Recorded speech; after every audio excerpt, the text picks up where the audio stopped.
May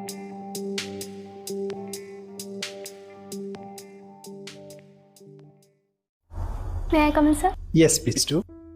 Good afternoon, sir. Good afternoon, ma'am. Good afternoon, sir. Good afternoon. Please take your seat. Thank you, sir. You're Ruchi. Yes, Ruchi sir. Bindal. Miss Ruchi, I can see that you're basically from Delhi, right? Sir, I'm from Rajasthan. I've done my undergraduation and post-graduation from Delhi, sir. Okay, you've studied in Delhi, and but you mentioned your permanent address as Delhi only. Yes, sir. Because recently my parents and my family have shifted to Delhi, sir. Okay, but you claim as your home state as Rajasthan. Yes, sir.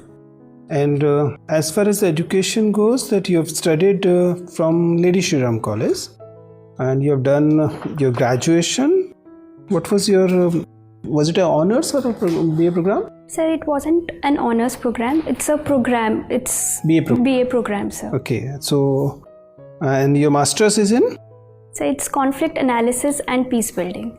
This is unusual kind of a master's. What do you study in this program? So basically we studied the different theories of conflict resolution, different ways of peacekeeping, peacemaking, peace building, and additionally we study one particular international conflict and one national conflict. Lastly, we also study international humanitarian law under this subject, sir. Okay, that sounds interesting. Tell me, you have also taken sociology as your optional paper, yes, sir. Right? So, this educational background, the kind of academics you have done, do you believe it will be helpful in bureaucracy? Because in bureaucracy you're likely to be sitting on files, basically doing a routine work. Do you believe that this background in conflict resolution and the kind of studies you did at LSR will help in course of your civil services career?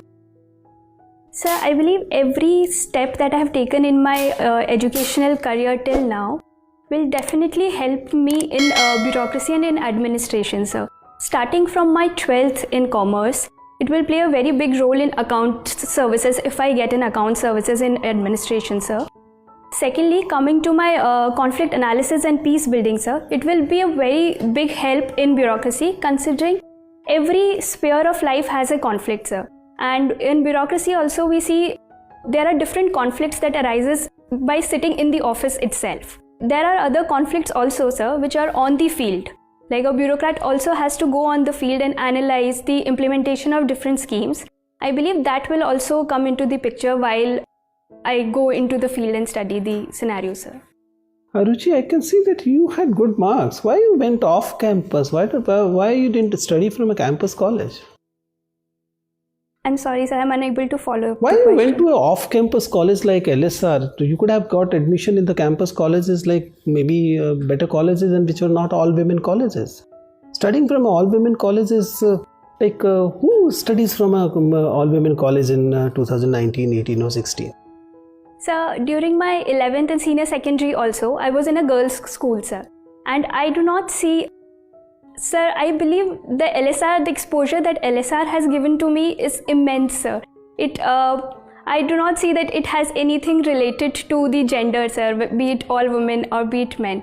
If a college claims to be a women college and you make a statement that it has nothing to do with gender, it's a conflicting statement. So the learning has nothing to do with gender. I'm sorry, I recorrect it. Do you believe that there's still, if you can't talk about, I can understand about the small cities, but in metropolitan like Delhi, is there any rationale or relevance of continuing with all women colleges? Shouldn't these colleges be made co-educational colleges so that more exposure, knowing each other and becoming a better and balanced education is available? Sir, I think it depends on the ideology that an institution follows. If an institution wants to include co-ed education in their institution, there's no harm in it, sir. But there are certain institutions who want to maintain their sanctity how they were originally formed. So I believe we should be given that, we should give freedom to such institutions. Obviously, nobody going to snatch that freedom, but I want your opinion. Do you believe boys and girls studying together? You said you all studied all through almost till your graduation, you were in all women institutions only.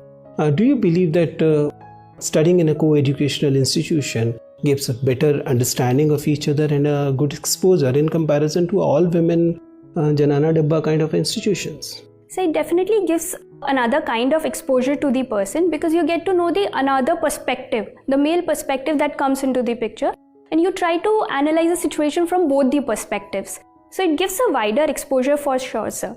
So because when I was in my school in 10th, that was a co-ed institution, sir. So moving from co-ed to women was also a task for me. So both provide a different exposure to itself. Fine, thank you. So, Ruchi, Yes, sir. I can see that you come from Rajasthan, Yes, sir. from the place called Nagaur. Tell me some historical aspects of Nagaur. Sir, Nagaur is a district where, firstly, I would like to go into the medieval history of Nagaur, sir. Herein, Sufism was introduced, sir. Muhammad Tarkin was the Sufi saint who visited Nagaur, and presently also we have Dargah of Muhammad Tarkin here, sir. Coming to the second part, post-independence, sir, Nagaur is the district where for the first time Panchayati Raj institutions were set up. Which year? So 1959.